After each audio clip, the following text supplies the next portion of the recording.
Okay, water pumps. We don't think about them often, but they're a really important part of our vehicles. Yep. So let's take a step back.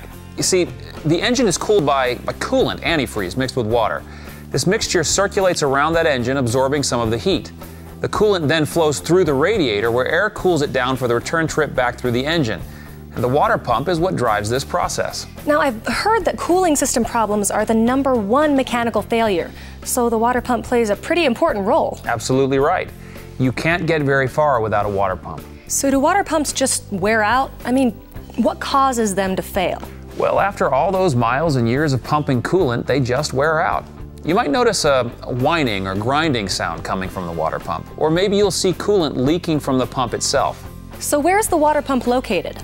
Well, the exact location varies depending on the vehicle. Some have the water pump attached to the outside of the engine where you can see it. With those, the water pump is driven by the serpentine belt. Some have the water pump driven by the timing belt. The timing belt cover often hides the water pump with this setup, so you can't see the pump without removing the cover. Oh, great. A little more complicated.